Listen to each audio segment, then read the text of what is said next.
상반기 성장률이 10년 만에 최고 수준을 나타냈습니다. 이는 지난 1분기 성장률 8.1%를 감안한 7.6%를 기록한 수치입니다. 이명박 대통령이 대기업과 중소기업의 동반 성장을 위해 기존 산업정책을 원점에서 재검토하라고 정부에 지시했습니다.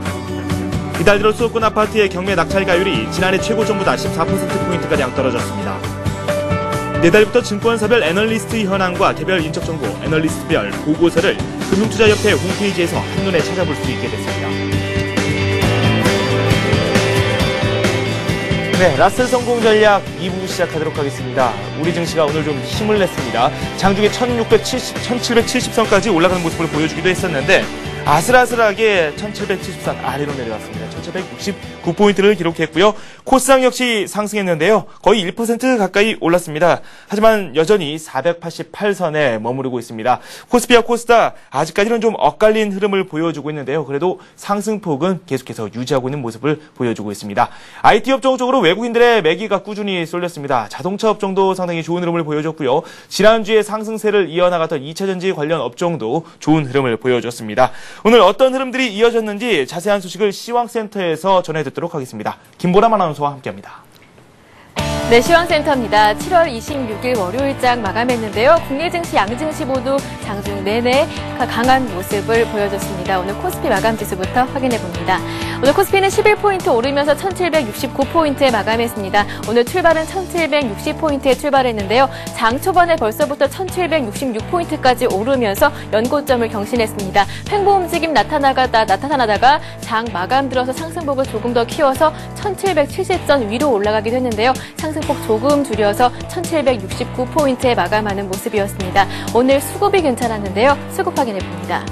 오늘 외국인이 나흘 연속 매수세가 들어왔습니다. 외국인 1,500억 원 정도 넘는 물량 매수했고요. 기관이 여기에 더해서 1,000억 원 넘는 물량 매수세가 들어왔습니다. 하지만 오늘 같은 장에서 개인은 매도세가 나왔는데요. 차익 실현 매물 2,000억 원 넘는 물량 매도했지만 기관과 외국인 그리고 프로그램 쪽에서 모두 소화해내면서 상승세를 유지하는 모습이었습니다. 코스닥도 살펴보겠습니다. 나흘 만에 반등하는 모습이었는데요. 오늘 코스닥은 4포인트 오르면서 488포인트에 마감했습니다. 오늘 출발은 485포인트 출발한 이후에 시초가 위에서 지수가 꾸준하게 움직여주는 모습이었는데요. 487포인트, 488포인트에도 횡보 움직임 나타나다가 오늘 0.92% 상승 움직임 나타나면서 488포인트에 마감하는 모습이었습니다. 지수의 움직임 수급으로 다시 한번 체크해봅니다.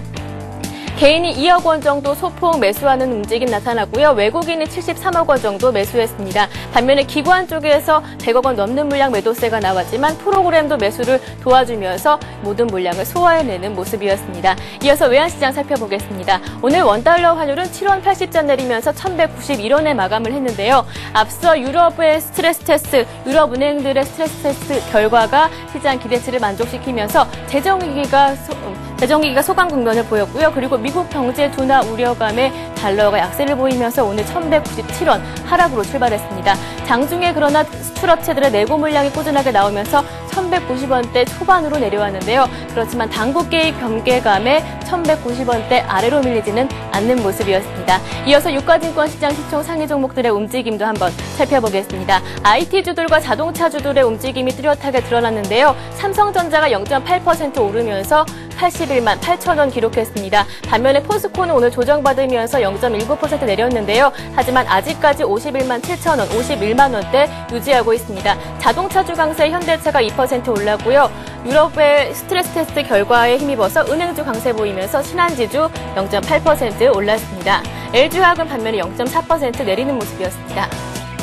삼성생명이 0.4% 올랐고요. 현대중공업 0.7% 역시 올랐습니다.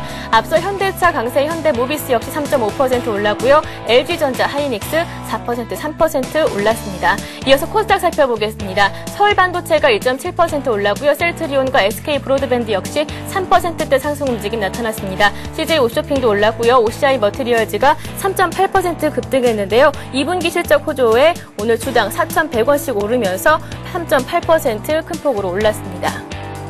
다음은 내리는 모습이었고요. 메가스터디가 2%, 동서와 태웅이 2%대 역시 상승 움직임 나타났고요. SK컴즈 역시 빨간불 켜놓으면서 마감했습니다. 이어서 오늘 특징 테마주도 함께 살펴보겠습니다. IT주와 자동차주들의 움직임이 두각을 나타냈는데요. IT주 먼저 살펴보겠습니다. 그동안 하반기 업황 우려감에 내렸었는데요. 오늘 외국인과 기관의 쌍끌이 매수세가 들어오면서 큰 폭으로 올랐습니다. 삼성전자가 0.8%, 그리고 LG전자 4%, 하이닉스 3%, LG이노텍, 삼성테크인 역시 3%대 오르면서 대형 IT주들이 강세를 나타냈습니다. 이어서 자동차주 한번 살펴보겠습니다. 자동차 산업이 하반기도 역시 상승세, 호조를 이어갈 것이라는 기대감에 올랐는데요. 현대차가 2% 올랐고요. 기아차가 4.9%, 그리고 현대모비스가 3.5% 올랐습니다. 한라공조는 오늘 6.5% 오르면서 52주 신고가 다시 쓴 종목이기도 합니다. 이어서 은행주 한번 살펴보겠습니다. 3분기에는 실적이 회복할 것이라는 기대감과 함께 올랐는데요. 신한지주가 0.8% 올랐고요. 우리금융이 2%, 그리고 하나금융지주가 강보합, 기업은행, 외환은행 역시 1%대 오르면서 은행주들이 강세를 보였습니다.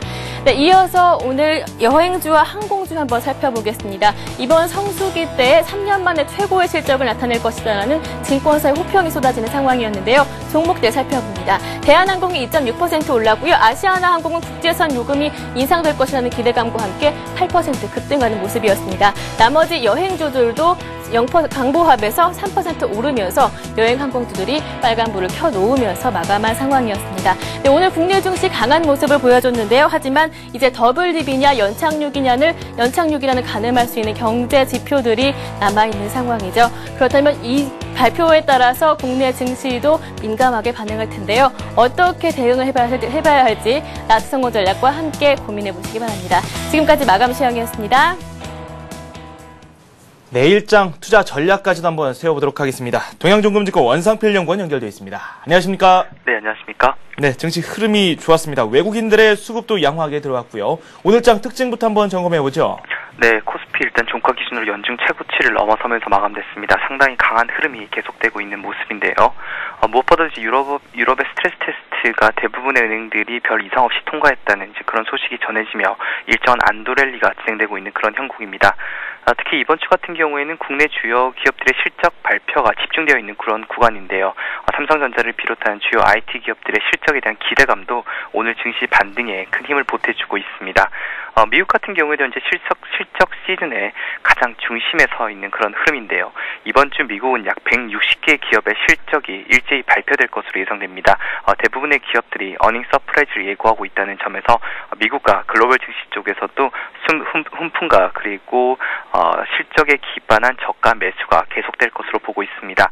이에 따라서 오늘 국내 증시에서도 외국인들 계속적으로 사자세를 나타냈고요. 연기금을 중심으로 한 기관들의 양호한 수급까지 가세하면서 지수는 최고치를 넘어서는 강세로 마감됐습니다. 일단은 1차로 생각했었던 목표는 넘었습니다. 이번에는 상단을 한번 저희가 어느 정도 수준으로 가져가는 게 좋을지 이 부분에 대한 이야기를 한번 여쭙고 싶다는 생각이 드는데요. 상단으로 더 나가기 위해서는 어느 부분에서 동력이 더 필요한지 그에 대한 말씀도 함께 부탁드리죠. 네, 일단 이제 말씀하신 것처럼 국내 증시 지난 1년 동안 지속됐던 박스권 상단을 본격적으로 이제 넘어서고 있습니다. 시장이 1년이라는 장기간에 걸쳐서 충분한 에너지 축적 과정을 거쳤기 때문에 이후에 나타나게 될 반등폭은 상당히 그 예상을 넘어서는 강한 상승세로 진행될 가능성이 높다라고 보고 있는데요. 일단 시장이 이제 반등하고 또 추가적인 강세 흐름을 이어가는 데는 크게 두 가지 동력을 찾아볼 수 있습니다. 첫째는 이제 그동안 시장을 괴롭혔던 그 유럽발 악재들이 상당 부분 소멸되는 그런 흐름들이 나타나고 있고요. 더불어 미국과 국내 그리고 글로벌 주요 기업들의 실적이 계속적으로 서프라이즈를 보여주고 있습니다. 따라서 크게 봤을 때 글로벌 리스크 둔화에 따른 투자 심리 호전과 그리고 실적 개선에 따른 기대감이 현재 주가에 반영되고 있는 그런 과정이라고 볼 수 있습니다.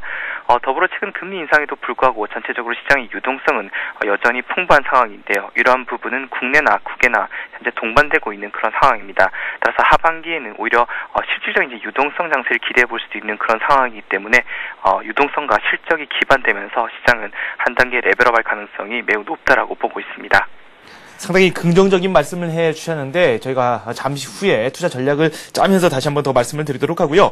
미국 시장 쪽도 한번 저희가 살펴봐야 되겠죠. 어떤 소식들이 우리를 기다리고 있습니까? 네, 오늘 이제 미국 6월 신규 주택 매매가 발표되는데요. 최근 이제 미국의 주요한 부동산 지표들이 바닥을 통과하고 있다는 그런 의미 있는 시그널들을 보여주고 있습니다. 오늘 밤에 이제 발표될 지표들도 이러한 시장의 기대감에 일정 부분 충족시켜주는 데이터를 보여줄 것으로 예상하고 있습니다. 특히 미국 시장 같은 경우에 지금 기술적으로 상당히 양호한 패턴이 형성되고 있습니다. 여기에 실적 기대감이 가세하고 있기 때문에 추가 상승 기대감이 현재 높은 모습이라고 할 수 있는데요. 특히 이제 27일에 미국 포드와 그리고 두폰의 실적이 발표됩니다. 포드 같은 경우는 이제 자동차 업종의 어떤 실적에 그런 가장 중요한 포인트를 제공해주는 회사라고 볼 수 있는데요. 포드 같은 경우에 이제 적자에서 흑자로 전환되는 그런 상당히 이제 중요한 분기점에서 실적이 상당히 양호한 모습을 보여줄 것으로 현재 예상하고 있습니다. 두폰 같은 경우에도 제조업체의 전체적인 실적 컨센서스가 상향 조정되고 있기 때문에 기업들의 실적 발표, 이번 주 초반에 발표되는 주요 기업들의 실적도 상당히 선전할 것으로 보고 있고요. 이에 따라서 미국 증시 오늘 밤에도 상당히 긍정적인 흐름이 예상되고 있습니다. 네, 내일장 투자 전략까지도 한번 살펴봐야 될 텐데 상당히 긍정적으로 앞서서 말씀해 주시지 않았습니까? 이 변수들도 남아있을 텐데 아직까지 실적 발표가 완전히 끝난 것도 아니고요. 현재 시점에서 바라봤을 때 투자 전략 어떤 식으로 가져가는 게 좋을까요? 네, 일단 이제 국내 증시 박스권 상단을 돌파했기 때문에 기본적으로 1800포인트 돌파는 무난하게 이제 진행될 수 있다라고 보고 있습니다. 특히 삼성전자가 이제 30일에 실적을 발표하게 되는데요. 이번 2분기 실적이 고점이 아니라 오히려 3분기에는 지금 2분기보다 보다 크게 개선된 그런 실적이 기대되고 있다는 측면에서 IT 업종들이 다시 한번 시세를 주도해 줄 수 있을 것으로 보고 있습니다.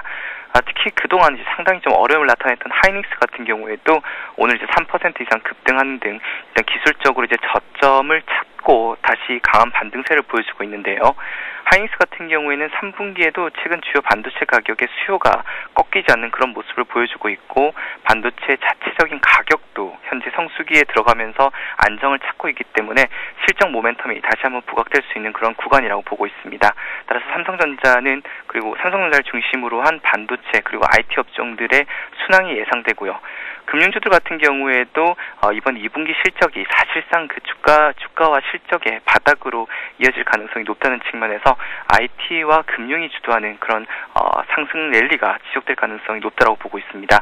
이에 따라서 이제 최근 2주 동안 계속적으로 시장이 고점을 돌파할 가능성이 높기 때문에 증권주를 사야 된다라는 말씀을 계속적으로 권해드리고 있는데요. 실제로 최근 이제 증권주들 상당히 양호한 모습을 보여주고 있습니다. 투자 심리가 빠르게 호전되고 있고 투자 심리 개선의 실적과 그리고 펀더멘탈 개선이 동반되고 있기 때문에 증권주는 추가적인 강세 흐름을 이어갈 가능성이 매우 높다라고 보고 있습니다. 업종 IT와 금융에 대한 말씀을 해주셨는데 포트폴리오를 짤 경우에 이들 업종 어느 수준으로 비중을 가져가는 게 좋을지 그에 대한 말씀도 함께 부탁드리고요. 앞서서 저희가 살펴봤을 때에는 이 산업재 그중에서도 철강이라든지 화학 관련주들에 대한 관심 상당히 많이 들어봤습니다. 이들 업종에 대한 관심 어떻게 생각하시는지 그에 대한 말씀도 부탁드리죠. 네, 일단 말씀하신 것처럼 최근에 이제 산업재 섹터가 상승폭이 확대되고 있습니다. 가장 이제 부진한 흐름을 보였다가 다시 한번 이제 강하게 턴하는 그런 흐름들이 나타나고 있는데요. 이제 그 WDB라든지 또는 글로벌 경기 둔화에 대한 부담감이 상당 부분 희석되면서 오히려 경기 회복에 대한 그런 가시적인 실적 개선 기대감이 산업재 섹터 쪽의 강세를 뒷받침해주고 있다라고 볼 수 있습니다. 금융주나 IT 같은 경우에도 최근 이제 IT 업종들 주가 연일 상승이 계속되면서 다소한 가격 부담이 나타날 수 있는 그런 구간이지만 오히려 실적이 이런 가격 부담을 충분히 이겨내고 있다는 측면에서 앞으로 상승할 수 있는 룸이 여전히 많이 남아있다고 보고 있습니다.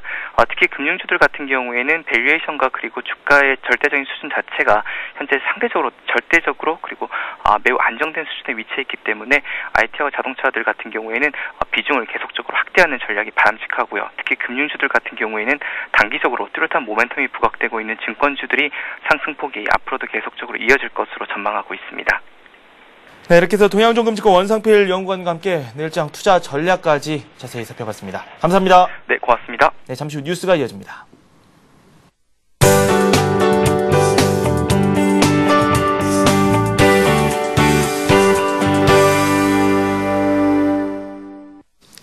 이 시각 주요 뉴스입니다. 지난 2분기 경제 성장률이 7.2%로 잠정 집계됐습니다. 1분기 성장률 8.1%를 감안하면 상반기 성장률은 7.6%를 기록하며 10년 만에 최고 수준을 나타냈습니다. 한국은행에 따르면 지난 2분기 실질 국내 총생산은 지난해 2분기보다 7.2% 늘어난 것으로 추산했습니다. 상반기 성장률은 전년 동기 대비 7.6%를 보여 지난 12일 한은의 수정 전망치보다 0.2%포인트 웃돌았습니다. 또한 2000년 상반기 이후 가장 높은 성장률을 기록한 것입니다. 한은은 이에 대해 우리 경제가 예상보다 강한 성장세를 지속해 금융위기 이전의 수준 회복에서 더 나아가 어쩌면 확장 국면에 진입해 있을 가능성을 나타냈다고 언급했습니다. 이명박 대통령이 대기업과 중소기업의 동반 성장을 위해 기존 산업정책을 원점에서 재검토하라고 정부에 지시했습니다. 이 대통령은 제8차 녹색성장보고회의 전날인 지난 10일 사전보고회의에서 대기업과 중소기업이 동반 발전할 수 있는 산업 생태계 전략을 만들라고 말한 것으로 전해졌습니다. 대기업과 중소기업의 불균형 발전에 우려를 나타내면서 대기업이 중소기업의 고유 영역을 침범해서는 안 되고 대기업에 맞는 투자 영역에 투자해야 한다고 강조했습니다. 특히 이 대통령은 두 가지 대원칙으로 원천기술 확보와 우수 중소기업의 독자적 영역 보전을 제시한 것으로 알려졌습니다. 이달 들어 수도권 아파트의 경매 낙찰가율이 지난해 최고점보다 14%포인트가량 떨어졌습니다. 경매정보업체 디지털테인에 따르면 이달 수도권 아파트 낙찰가율은 76.6%로 지난해 9월의 연중 최고치보다 13.9%포인트 하락했습니다. 수도권 아파트 낙찰가율은 지난해 10월 정부의 총부채 상환비율 규제 이후 하락세로 들어선 뒤 올해 1월부터 6개월 연속 떨어진 것입니다. 지역별로는 경기도가 같은 기간 14.6%포인트 하락했으며 서울과 인천은 각각 11.9%포인트와 10.1%포인트 떨어졌습니다. 디지털테인은 수도권 아파트 낙찰가율이 조만간 금융위기 수준까지 내려갈 가능성도 있다고 진단했습니다. 내달부터 증권사별 애널리스트 현황과 개별 인적정보, 보고서를 금융투자협회 홈페이지에서 한눈에 찾아볼 수 있게 됐습니다. 금투협은 다음 달 9일부터 협회 홈페이지에 애널리스트 공시 시스템을 마련해 애널리스트의 인적사항과 경력 등을 공시하기로 했습니다. 애널리스트 보고서도 해당 증권사 홈페이지에서 볼 수 있도록 링크할 계획입니다.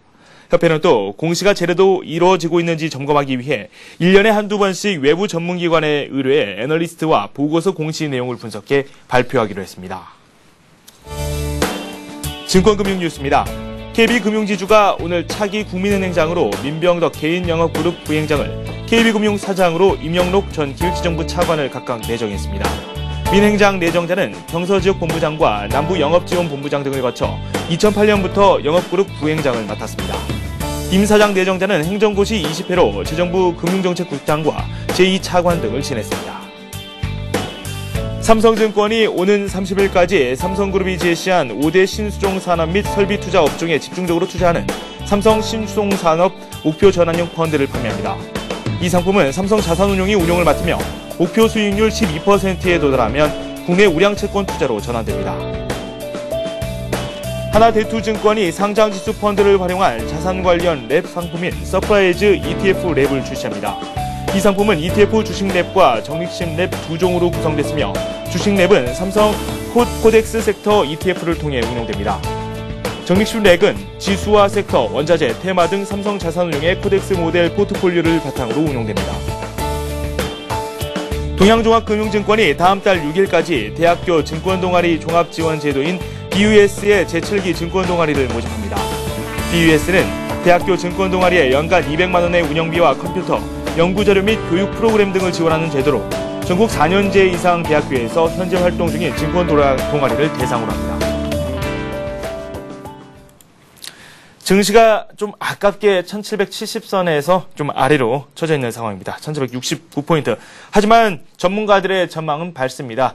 당장 1800도 돌파할 수 있을 것이다 라는 그런 전망도 나오고 있는 상황입니다. IT, 금융, 철강, 이 밖에 많은 업종 쪽에서도 이 상승 전망이 나오고 있는 상황인데요.